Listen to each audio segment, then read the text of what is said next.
नमस्कार दोस्तों, स्वागत है आपका आज के मुख्य समाचारों में। जी हां दोस्तों, आपको यहां पर देखने को मिलेंगी देश दुनिया से जुड़ी 20 सबसे बड़ी खबरें मुख्य समाचार ब्रेकिंग न्यूज अपडेट्स के रूप में। तो आप सभी लोगों से रिक्वेस्ट है इस वीडियो को ज्यादा से ज्यादा लाइक और शेयर कर दीजिए। तो चलिए दोस्तों, जान लेते हैं आज की पहली बड़ी खबर। प्रधानमंत्री नरेंद्र मोदी ने श्रीलंका के नए राष्ट्रपति रानिल विक्रमसिंघे को भेजा पत्र, कहा मिलकर काम करने के लिए हैं उत्सुक। जी हां दोस्तों, श्रीलंका के नए राष्ट्रपति रानिल विक्रमसिंघे को प्रधानमंत्री नरेंद्र मोदी ने बधाई दी है।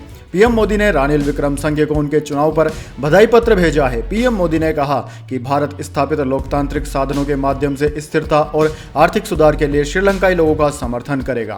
प्रधानमंत्री मोदी ने साथ ही कहा कि वह भारत और श्रीलंका के बीच सदियों पुराने घनिष्ठ और मैत्रीपूर्ण संबंधों को मजबूत करने के लिए राष्ट्रपति विक्रमसिंघे के साथ मिलकर काम करने के लिए भी उत्सुक हैं। दोस्तों, आपकी जानकारी के लिए बता दें, श्रीलंका में आर्थिक संकट को लेकर जोरदार विरोध हुआ था, जिसके बाद पूर्व राष्ट्रपति गोटाबाया राजपक्षे ने इस्तीफा दे दिया था। श्रीलंकाई संसद ने बीते बुधवार को राजपक्षे के सहयोगी और पूर्व पीएम रानिल विक्रमसिंघे को राजपक्षे के उत्तराधिकारी के रूप में चुना था। गोटाबाया राजपक्षे ने सिंगापुर पहुंचने के बाद इस्तीफा दिया था। दोस्तों, 44 वर्षों में यह पहली बार था जब श्रीलंका की संसद ने सीधे राष्ट्रपति का चुनाव किया। इसके बाद दोस्तों, अगली बड़ी खबर।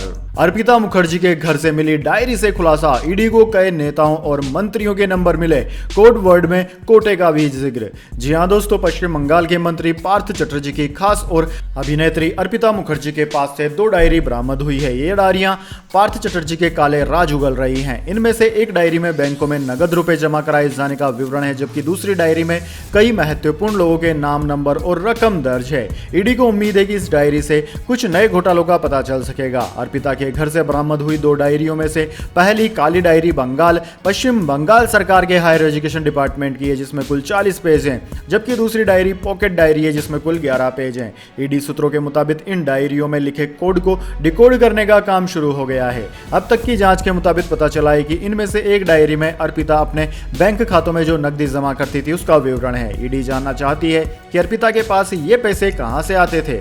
सूत्रों ने कहा है कि प्रारंभिक जांच के दौरान इस डायरी में अनेक बार अलग अलग बैंकों में नकदी जमा कराए जाने का विवरण है। यह नकदी लाखों में है।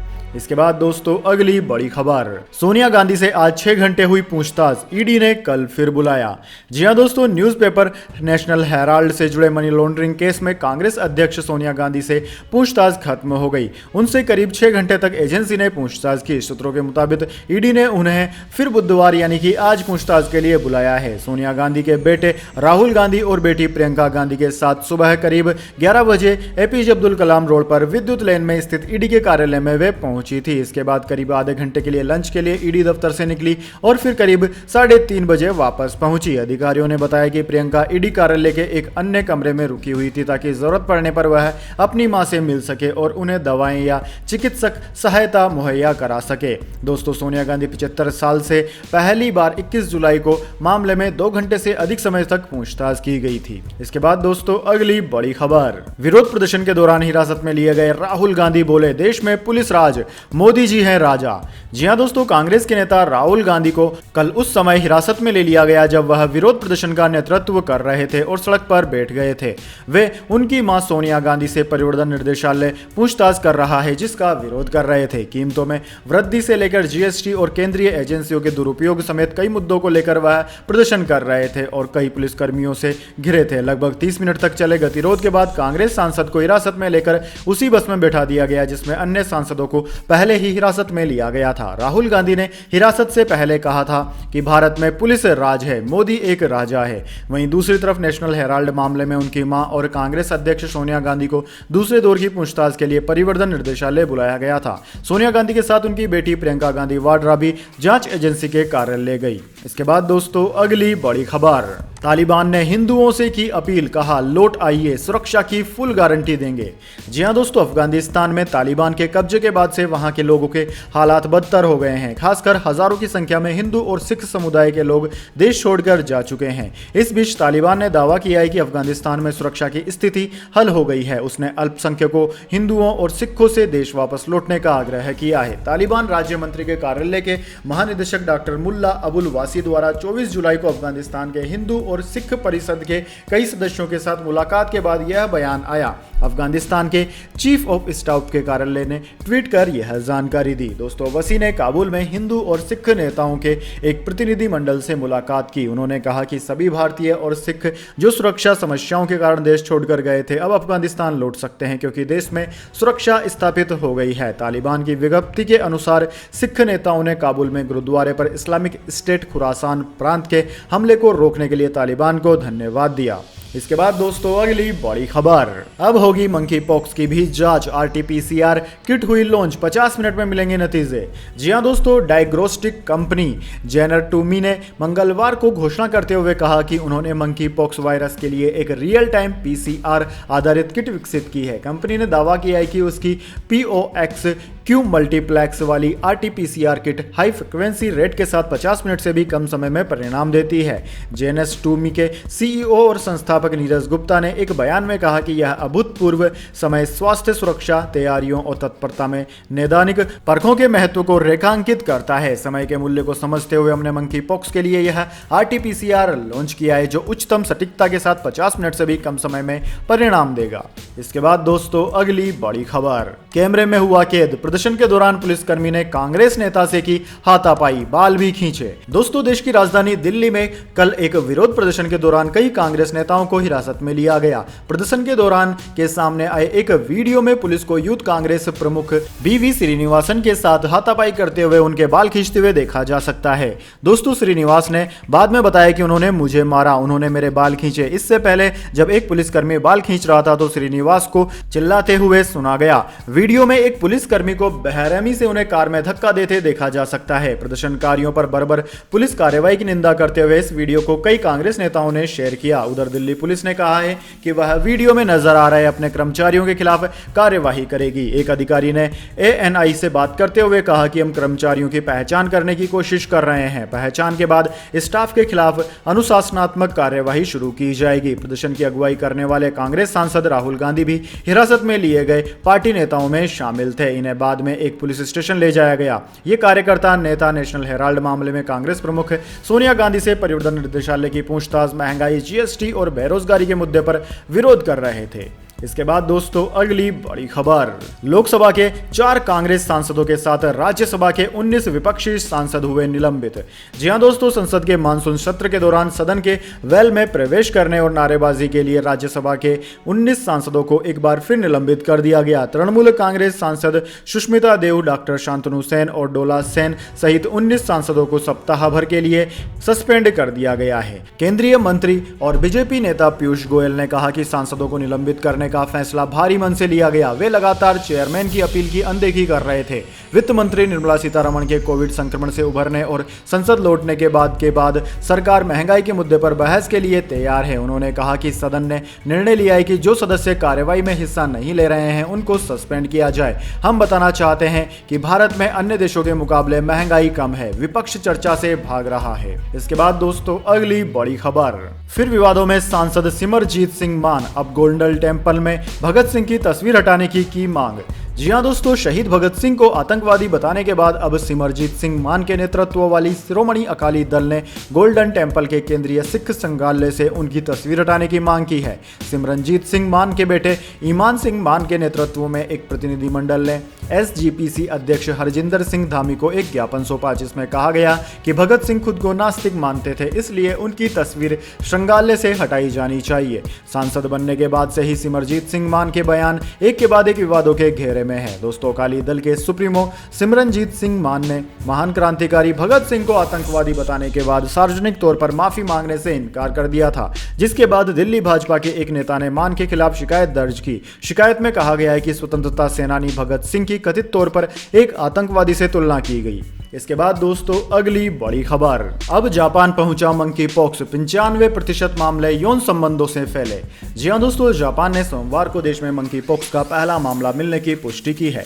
टोक्यो की गवर्नर यूरिको कोइके ने घोषणा की है कि यह 30 के दशक में मौजूद एक व्यक्ति में मिला जिसने विदेश यात्रा की थी। कोइके ने पत्रकारों को बताया कि यह 30 के दशक में एक व्यक्ति है जो हाल ही में यूरोप से लौटा है। यह जापान में मंकी पॉक्स का पहला मामला है। उन्होंने कहा कि इस व्यक्ति को टोक्यो के अस्पताल में भर्ती करवाया गया है। इससे अधिक कोई जानकारी उन्होंने नहीं दी। दोस्तों, जापान में मंकी पॉक्स का मामला सामने आने के कुछ घंटे पहले सरकार ने मंकी पॉक्स पर जानकारी इकट्ठा करने और अस्पतालों में इसके मरीजों के उपचार को लेकर एक टास्क फोर्स मीटिंग की थी। दोस्तों, आपकी जानकारी के लिए बता दें, शनिवार को ही WHO ने ग्लोबल हेल्थ इमरजेंसी इस बीमारी को घोषित कर दिया था। अमेरिका के सेंटर फॉर डिजीज कंट्रोलर के 22 जुलाई को जारी किए गए आंकड़ों के मुताबिक अब तक 74 देशों में मंकी पॉक्स के 16,800 मामले मिल चुके हैं।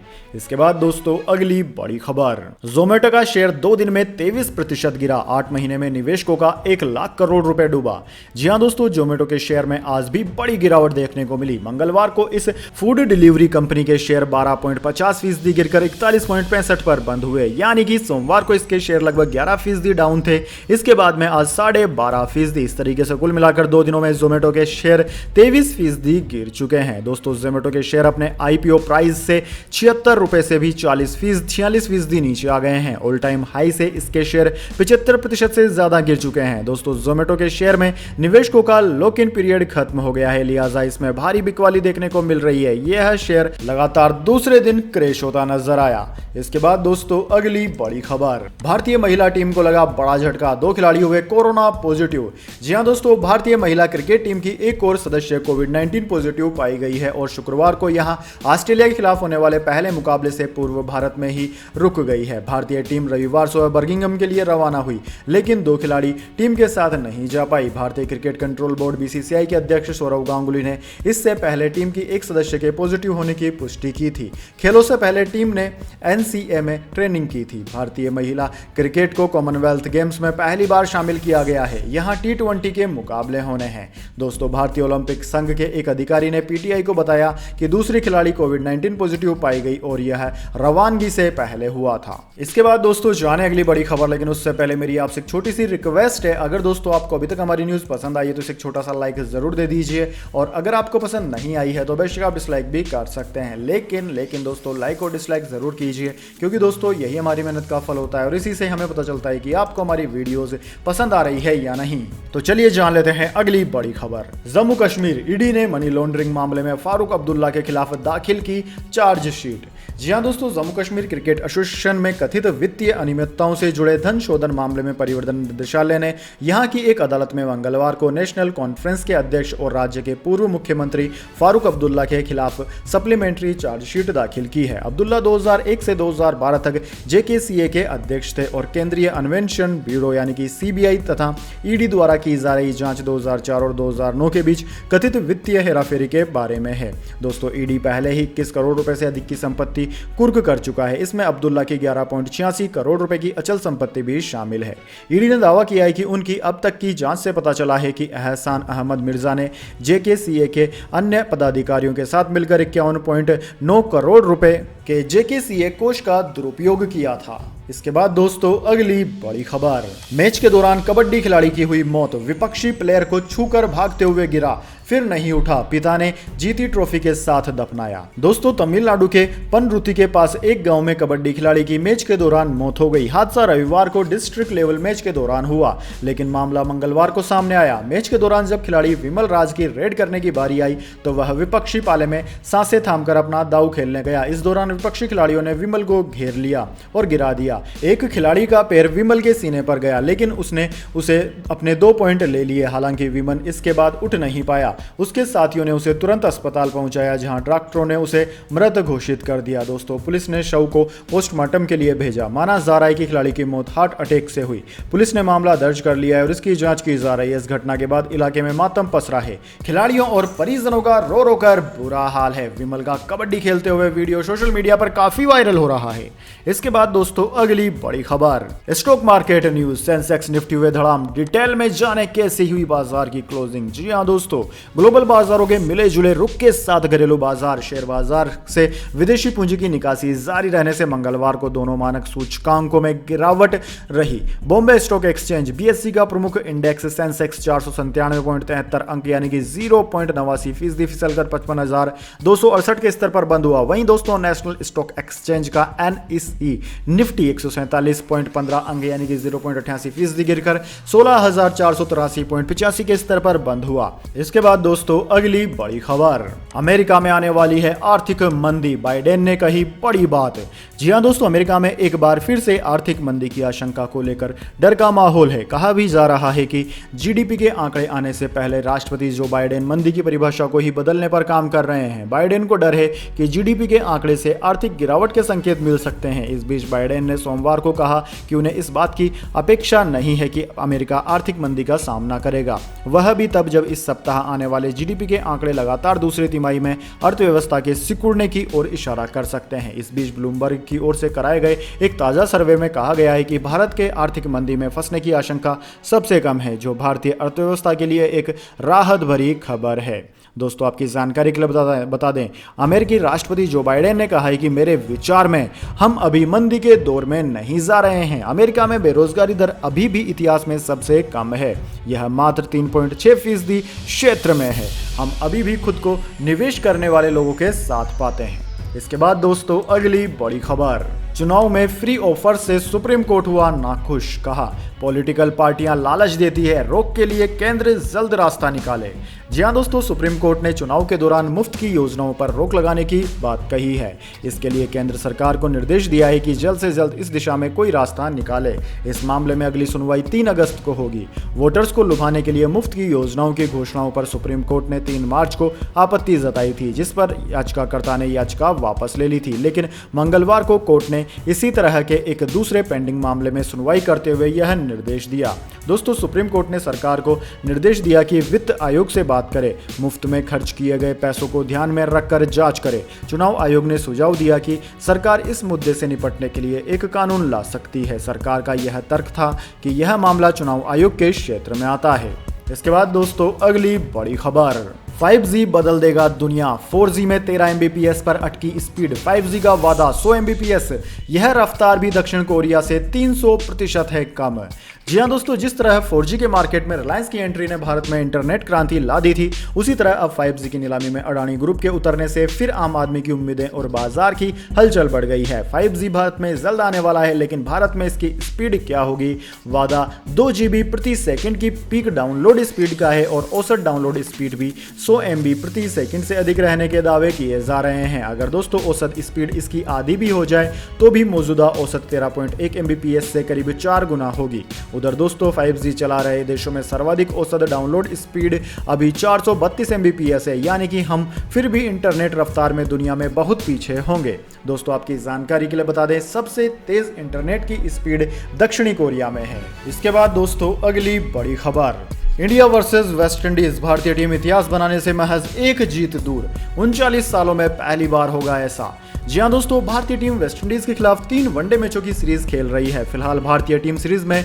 2-0 से आगे है। इस सीरीज का आखिरी मैच आना बाकी है, जो कि आज है। दरअसल दोस्तों भारतीय टीम के पास मेजबान वेस्ट इंडीज को उन्हीं की सरजमी पर सुपड़ा साफ करने का मौका है। हालांकि इसके लिए टीम इंडिया को आखिरी मैच जीतना होगा। भारत और वेस्ट इंडीज की टीम साल 1983 से द्विपक्षीय सीरीज खेल रही है। भारतीय टीम वेस्ट इंडीज के खिलाफ साल 1983 से द्विपक्षीय सीरीज खेल रही है, लेकिन आज तक कभी ऐसा नहीं हुआ जब वेस्ट इंडीज टीम को सीरीज के सभी मैचों में हार का सामना करना पड़ा हो। हालांकि इस साल की शुरुआत में भारतीय टीम ने वेस्ट इंडीज का व्हाइट वॉश किया था, लेकिन यह सीरीज भारत में खेली गई थी। भारतीय टीम सीरीज के आखिरी मैच में अगर जीत दर्ज करने में सफल रहती है तो ऐसा पहली बार होगा जब वेस्ट इंडीज को अपनी सरजमी पर भारत के हाथों व्हाइट वॉश का सामना करना पड़ेगा। वहीं दोस्तों अगर भारतीय टीम आखिरी मैच में जीत दर्ज करने में सफल रहती है तो 13वीं बार ऐसा होगा जब टीम इंडिया विपक्षी टीम का सुपड़ा साफ कर रही हो। भारतीय टीम ने सबसे पहली बार जिम्बाब्वे और श्रीलंका का सुपड़ा साफ किया था। भारतीय टीम साल 2013 के अलावा 2015 और 2016 में जिम्बाब्वे को उसी की सरजमी पर सभी मैचों में हरा चुकी है। इसके बाद दोस्तों अगली बड़ी खबर, गुजरात के तेलदा गांव ने राज्य में हुई जहरीली शराब कांड से लिया सबक, अब लिया बड़ा फैसला। जी हां दोस्तों, गुजरात के तेलदा गांव ने बरवाला जहरीली शराब कांड से सबक लेते हुए स्वेच्छा से शराबबंदी को सख्ती से लागू करने का फैसला किया है। ग्राम सरपंच A.Z. राठौड़ के नेतृत्व में ग्रामीणों के एक प्रतिनिधिमंडल ने जिला पुलिस अधीक्षक को पत्र लिखकर गाँव में शराबबंदी लागू करने में मदद की गुहार लगाई।